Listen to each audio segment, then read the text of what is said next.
Hi friends, అందరికీ welcome back to my channel Tejaswi world. అందరూ ఎలా ఉన్నారు ఫ్రెండ్స్? బాగున్నారా? నేనైతే చాలా చాలా బాగున్నాను. ఆఫ్టర్ 10 days తర్వాత కొంచెం రికవరీ అయ్యాను.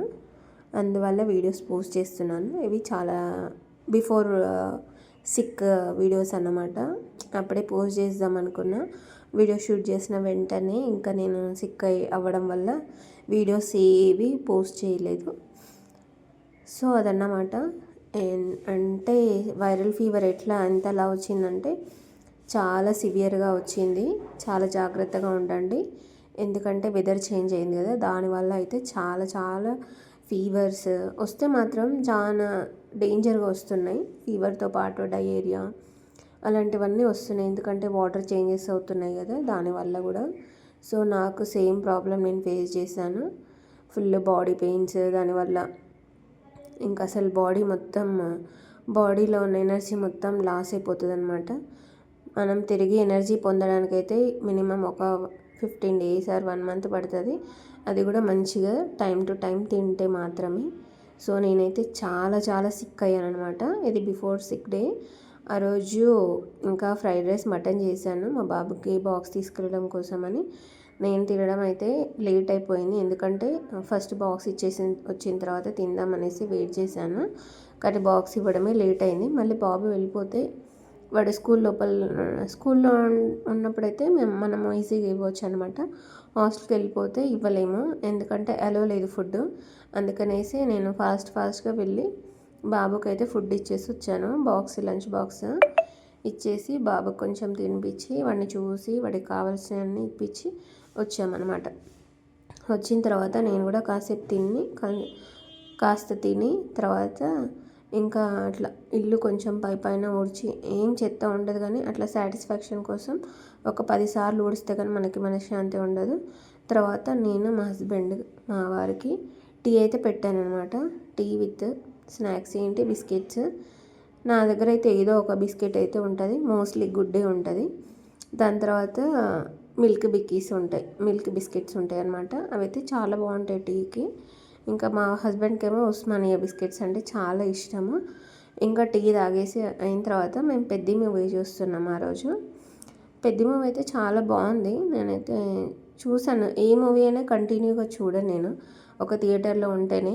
ఇంట్లో ఉంటే మాత్రం అదో పని ఇదో పని అవుతుంది, దానివల్ల అయితే చూడము. కానీ చాలా బాగుంది. మా ఇంట్లో అయితే ఫేవరెట్ టీ అన్నమాట. అంటే స్నాక్స్తో తినడం అయితే చాలా ఫేవరెట్. ఇంకా స్నాక్స్ లేకుండా తింటాము, కానీ కొంచెం స్ట్రాంగ్గా ఉంటే మాత్రం తాగలుగుతాను నేను టీ. సో ఇలా నడుస్తుంది ఈవినింగ్ రొటీన్ అయితే. ఇంకా దాని తర్వాత కొంచెం ఏదైనా స్నాక్స్ చేద్దామని అనుకున్నా. అంతలోపే మా పాప కూడా వస్తుంది. పాప రావట్లేదు యాక్చువల్గా, కానీ ప్లాన్ లేకుండా కానీ సడన్గా వచ్చేసింది అనమాట. ఇంకా తన కోసం ఎట్లయినా నాన్ వెజ్ ఉంది కదా, కొంచెం స్వీట్ చేస్తే బాగుంటుంది, ఇంకా బయట నుండి ఎందుకు తెప్పించుకోవడం అనేసి నేనైతే సేమియా పాయసం ప్రిపేర్ చేశాను. సేమియా పాయసం అయితే సింపుల్, అందరికీ తెలిసే కదా, దాని గురించి ఇంకా ఏం పెద్దగా చెప్పే అవసరం అయితే ఏం లేదు. కానీ ఎవరికైతే చేయాలనుకుంటారో సింపుల్గా నేను వాళ్ళ కోసం చెప్తాను. ముందుగా బ్యాండీ పెట్టుకొని దాంట్లో బాదం పిస్తా, కాజు కిస్మిస్ ఏముంటే అవన్నీ వేసేసుకొని కొంచెం గీ రోస్ట్ చేసుకొని దాన్ని పక్కన పెట్టుకొని, తర్వాత సేమియాని కొంచెం గీ రోస్ట్ చేసుకోవాలి బ్రౌన్ కలర్ వచ్చేవరకు. అప్పుడు చాలా బాగుంటుంది. వితౌట్ బ్రౌన్ కలర్ అంటే కొంచెం అది స్మెల్ వెళ్ళేంత వరకు అయితే మనము రోస్ట్ చేసుకోవాలి. ఫుల్ ఉడకగా ఉందన్నమాట ఆ రోజు. ఇంకా ఆ రోజు నుండి నాకు ఫీవర్ స్టార్ట్ అయిందనమాట. నేను ఆల్రెడీ పాలైతే హీట్ చేసుకొని పెట్టుకున్నాను, అందుకనేసి డైరెక్ట్ వేసేస్తున్నాను అనమాట. ఇంకా సో పాలు వేసిన తర్వాత కావలసినంత షుగర్, అంటే మన తీపికి సరిపడా, మన టేస్ట్కి సరిపడా స్వీట్, మనం ఎంత స్వీట్ తినాలనుకుంటే అంత షుగర్ యాడ్ చేసుకోవచ్చు. మేమైతే మీడియం స్వీట్ తింటాము, అందుకనే నేను మీడియంగానే యాడ్ చేస్తాను అనమాట. ఎక్కువ తినాలనుకున్న వాళ్ళకి కొంచెం వేసుకున్న దానికన్నా ఎక్కువ క్వాంటిటీ వేసుకోవాలి. ఇంకా తర్వాత ఇలాచీ పౌడర్, నేను ఇట్లా మా హస్బెండ్ పౌడర్ చేసి పెట్టాడనమాట. దాంట్లో 2 బాటిల్స్ ఉంటాయి నాకు, ఒకటి సాల్ట్కి ఒకటికి పెప్పర్కి. కానీ మా హస్బెండ్ దాంట్లో ఇలాచీ వేశాడు. నేను మర్చిపోయి నేను అది పెప్పర్ అనుకుంటున్నాను నేను, కానీ అది ఇలాచీ పౌడరు. సో ఇలాచీ వేసిన తర్వాత నెక్స్ట్ ఇంకా ఈవినింగ్ రొటీన్ కామన్గా ఏముంటుంది అన్నీ సర్దేసి ఇంకా గిన్నెలన్నీ కడిగేద్దామని అనుకుంటున్నా. ఇంకా బయట వాష్ చేసిన బట్టలన్నీ తీసుకొచ్చి ఫోల్డ్ చేద్దామనేసి వెయిట్ చేస్తున్నాను అనమాట. ఇంకా సో మార్నింగ్ కడిగేసిన గిన్నెలన్నీ సర్దుతున్నా. ఈ ఇంట్లో ఉంటే ఏదో ఒక పని దొరుకుతూనే ఉంటుంది, అంటే వస్తూనే ఉంటుంది అనమాట. పని తర్వాత పని, పని తర్వాత పని. పడుకున్నా కూడా అవే పనులు కల్లోకి వస్తాయి అన్నమాట. అట్లా ఉంటుంది ఇంట్లో ఉంటే. వర్కింగ్ అయినా హౌస్ వైఫ్ అయినా సేమ్ వర్క్స్ ఉంటాయి. వర్కింగ్ వాళ్ళకి కొంచెం వర్క్ బర్డెన్స్ ఎక్కువ ఉంటాయి. ఇది ఎప్పటికీ నేను చెప్తూ ఉంటాను. ఓన్లీ వర్క్ వెళ్ళేసి వస్తారు కదా, వీళ్ళకి ఏం వర్క్ ఉండదు అనుకోవద్దు. అదైతే చాలా పొరపాటే. ఎందుకంటే చాలా వర్క్స్ ఉంటాయి. ఇల్లుని అన్నిటినీ మెయింటైన్ చేయాలి కాబట్టి వర్కింగ్ ఉమెన్స్కి ఇంకా ఎక్కువ రెస్పాన్సిబిలిటీస్ ఉంటాయి. సో అంతలోపు మా పాప వచ్చింది, తనకి కూడా ఫుడ్ పెడుతున్నా. యాక్చువల్గా తన కోసం పెట్టిన బాక్స్ వాళ్ళ ఫ్రెండ్కి ఇచ్చేసి వచ్చింది. ఫుడ్ పెట్టి ఇంకా కొంచెమే ఉండే, ఎందుకంటే మా ముగ్గురు వరకే చేశాను. మా హస్బెండ్ అయితే ఫ్రైడ్ రైస్ తినరా అనమాట. తన కోసం వైట్ రైస్ పెట్టాను. వైట్ రైస్ కావాలి అంటే వైట్ రైసే పెట్టాను. ఇంకా మా కోసమే కదా, కొంచెం క్వాంటిటీ చేస్తే సరిపోతుంది, ఇంకా ఎక్కువ అయితే వేస్ట్ అయిపోతుంది అనేసి. నాకు ఎందుకు ఫుడ్ని వేస్ట్ చేయడం అస్సలు ఇష్టం ఉండదు. ఎంత క్వాంటిటీ కావాలో అంతే పెడతాను అనమాట. ఫ్రైడ్ రైస్ కొంచెమే చేశాను ఈవినింగ్ వరకు. ఇంకా నైట్ తింటాం, లేదంటే ఏదైనా చపాతీ కానీ లైట్గా ఏదైనా టిఫిన్ చేద్దామనేసి నేను ఇంకా అన్నీ తీసి పెడుతున్నాను అనమాట. ఇక్కడ ఇట్లా తింటుంది ఏంటి అనుకుంటున్నా. సేమియా వండిన గిన్నెలో తింటే చాలా బాగుంటుంది. ఎప్పుడైనా ట్రై చేయండి, ట్రై చేయకపోతే. దీనైతే తప్పుగా అనుకోవద్దు, చాలా బాగుంటుంది టేస్ట్ లాస్ట్ది. ఇంకా మనం రైస్ వండిన గిన్నెలో కర్రీ కలుపుకొని తింటే కూడా చాలా టేస్టీ ఉంటుంది. అదేంటో తెలీదు కానీ చాలా బాగుంటుంది. ఇంకా నైట్ కోసం అయితే కొన్ని వైట్ రైస్ అయితే పెడుతున్నాను. తినము కానీ ఇంకా నైట్ ఒకవేళ కర్డ్ రైస్ అని అట్లా తిందాం అనేసి అనుకున్నాం, కానీ అసలు తినలేదు. ఇంకా ఉన్న గిన్నెలు అనేసి కడుగుతున్నాను. ఇంకా నైట్కి కొంచెం ఫ్రెష్గా ఉంటుంది, మళ్ళీ మార్నింగ్కి అనేసి నేను అన్ని గిన్నెలని నైటే కడిగేసి పెడుతున్నాను అనమాట. సో ఇంకా గిన్నెల ప్రోగ్రామ్ అయితే అయిపోయింది. అయిపోయిన తర్వాత ఇంకా ఎక్కడక్కడ సర్దేసి, బట్టలు కూడా అన్నీ సర్దేసి నెక్స్ట్ డే మార్నింగ్కి డ్యూటీకి అయితే ప్రిపేర్ అయిపోవాలి. సో అందుకనేసి అన్నీ ఎక్కడక్కడ సర్దుతున్నాను. తెచ్చిన సరుకులు తెచ్చి ఉండే సామాన్ అంతా తీసుకొచ్చినవన్నీ ఎక్కడక్కడ, అది కూడా వన్ డే షూట్ చేస్తాను. అన్నీ సర్దుకొని ఇంకా అన్నీ క్లీన్ చేసుకొని అన్ని గిన్నెలన్నీ కడిగేసి హ్యాపీగా రెస్ట్ తీసుకుందాం అనే లోపే నాకైతే ఫీవర్ స్టార్ట్ అయిపోయిందన్నమాట. ఇంకా ఫీవరు, డయేరియా, ఇంకా రకరకాలుగా నా బాడీ అయితే అయిపోయింది. ఎందుకో నాకు అలా జరిగిందనమాట. సడన్గా వస్తుంది ఫీవరు, వస్తే మాత్రం చాలా సివియర్గా వస్తుంది. అట్లా అన్నమాట. అన్నట్టు ఎవరైనా సిక్ అయితే మాత్రం కంపల్సరీ వాటర్ ఇంటేక్ అయితే ఎక్కువ తీసుకోండి. నేను తీసుకోలేదు, ఎందుకంటే తీసుకోవాలనిపించలేదు, కానీ కంపల్సరీ తీసుకోండి. దానివల్లనే నేను ఫ్లూయిడ్ లాస్ అయ్యి సెలైన్ బాటిల్స్ వరకు వెళ్ళాను అనమాట. సో కంపల్సరీ ఫ్రూట్స్ తినాలనిపించకపోయినా కూడా ఫ్రూట్స్, వాటర్, ఏదో ఒక వాటర్ క్వాంటిటీ అయితే తీసుకోండి. అట్లా జరిగిందనమాట.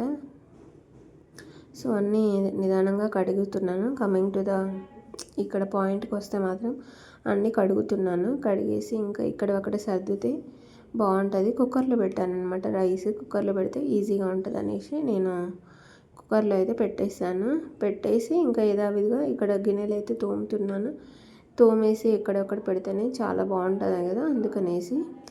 సో ఈ గిన్నెల కడుగు కూడా అయిపోయింది పని.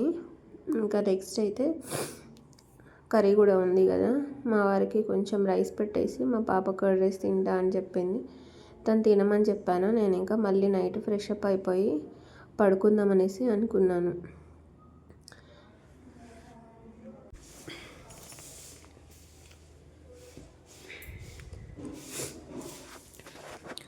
సో ఇక్కడ యథావిధిగా గిన్నెలు అయితే అవుతున్నాయి.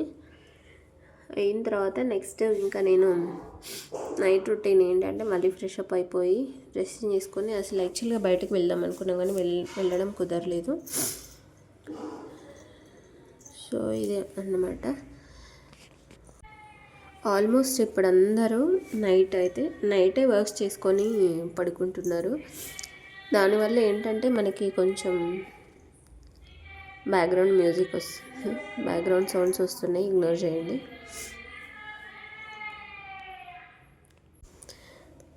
ఏకాదశి ఫెస్టివల్ రోజు మమ్మీ వాళ్ళ ఇంటికి వెళ్దాం అనుకున్నాను, బట్ వెళ్ళడం కుదరలేదు. నాకైతే ఎప్పుడైతే పిల్లలు హాస్టల్లో జాయిన్ అయ్యారో అప్పటి నుండి నాకు అసలు ఎక్కడికి వెళ్ళడానికి అవ్వట్లేదు. షెడ్యూల్ అయితే చాలా బిజీ ఉంటుంది. నాకు ఖాళీ దొరికినప్పుడు మాత్రం పిల్లల దగ్గరికి వెళ్ళడము, వాళ్ళకి కావాల్సినవి చూడడం మాత్రమే సరిపోతుంది. బ్యాక్గ్రౌండ్ చాలా డిస్టర్బెన్స్ ఉంది, ప్లీజ్ ఇగ్నోర్ చేయండి. సో ఎందుకంటే నాకు ఇంపార్టెంట్ పిల్లలు కాబట్టి నేను ఎక్కడికి వెళ్ళడం కుదరట్లేదు. సో అందుకని ఎక్కడికైనా వెళ్దామన్నా కూడా ప్రోగ్రామ్ షెడ్యూల్ క్యాన్సిల్ అయిపోతుంది. అది జరుగుతుంది అనమాట. ఎందుకంటే వాళ్ళు స్కూల్లో ఉన్నప్పుడేమో వెళ్ళొచ్చు ఎక్కడైనా వాళ్ళకి హాలిడే ఉన్నప్పుడు, కానీ హాస్టల్లో ఉంటే కంపల్సరీ వాళ్ళ దగ్గరికి వెళ్ళాల్సి వస్తుంది. ఇప్పుడు ఇంకా మా బాబు ఉన్న హాస్టల్ దగ్గర అయితే అస్సలు కుదరట్లేదు. వాడిని అసలు పంపించడం కాదు కదా, అసలు మేము చూడడానికి కూడా పర్మిషన్ లేదు, అంత స్ట్రిక్ట్ ఉందన్నమాట. ఇంకా మేము కూడా అన్నీ సాక్రిఫై చేసినాము వాడి మీద. లవ్ అంటే లవ్ ఎఫెక్షన్ అది కాదు, ఇంకా వాడు కూడా బాగా చదువుకోవాలి, మంచిగా డెవలప్ అవ్వాలనేసి మేము కూడా, పేరెంట్స్కి ఎంత బాధ ఉన్నా కూడా అది లోపల పెట్టుకుంటారు కదా. సో నేను కూడా అదే టైప్ అనమాట, నేను మా హస్బెండ్. సో ఇంకా అన్నీ అసలు కనీసం కాల్ కూడా మాట్లాడడానికి లేదు. బిఫోర్ అట్లా లేకుండే, మంచిగా ఉండే, అంటే ఫ్రీక్వెంట్గా కాల్ మాట్లాడుకోవచ్చు అట్లా ఉండే. కానీ ఇప్పుడున్న స్కూల్లో అయితే మరీ స్ట్రిక్ట్ చేశారు, ఎందుకంటే వాడు 10th క్లాస్ కదా. సో అందుకనేసి బాగా స్ట్రిక్ట్ చేశారనమాట. సో మేము కూడా అన్నింటికి ఓకే అయ్యి, సరే వాడు డెవలప్ అవ్వడమే మనకి ఇంపార్టెంట్ అనేసి నేను ఇక ఏం పట్టించుకోవట్లేదు. అంటే వాడు చదువుకోవాలి ముందు. ఇంకా నెక్స్ట్ వచ్చేసి ఇదైతే పెద్ద టాస్క్ అన్నమాట. అల్లం వెల్లుల్లి అయిపోతాయి నాకైతే పేస్ట్. మా వారు 1 kg తీసుకొచ్చిండు. నాకు అసలు ఒలిచి చేతులు అయితే నొప్పి లేసినాయి. ఏదైనా కొత్త టెక్నిక్ ఉంటే బాగుండు వెల్లుల్లి ఒలచడానికి. బేసిక్ అయితే నాకు మా మమ్మీ తెచ్చి పెడుతుంది అనమాట, కానీ మోస్ట్ ఆఫ్ ద టైం ఈ మధ్య నేను వెళ్ళట్లేదు కదా, ఎక్కువ నాన్ వెజ్ కర్రీస్ చేస్తున్నాను కాబట్టి అల్లం వెల్లుల్లి పేస్ట్ ఎక్కువ అయిపోతుంది. అందుకని ఈసారి ఒకేసారి కేజీ చేద్దామనేసి నేను వెల్లుల్లి అయితే ఒలుస్తున్నాను. ఈజీగానే వస్తున్నాయి, కానీ చేతులు అయితే ఫుల్గా నొప్పి లేస్తాయి. ఇంకా ఏం చేస్తాం, కానీ తప్పదు. ఒకసారి కష్టపడితే మాత్రం ఖచ్చితంగా మనము దాని రిజల్ట్ చూడొచ్చు అన్నట్టు. నాట్ ఓన్లీ మనం చేసే పని ఏదైనా సరే, మనం దేనైనా హార్డ్ వర్క్ చేస్తే మాత్రం కంపల్సరీ అది మనకి సక్సెస్ని ఇస్తుంది అనమాట. తప్పకుండా బయట అల్లం వెల్లుల్లి పేస్ట్ కొనకుండా మనమే ఇంట్లో ప్రిపేర్ చేసుకుంటే బెటర్గా ఉంటుంది. నేనైతే 1/2 kg అల్లంకి 1/2 kg వెల్లుల్లి తీసుకుంటాను.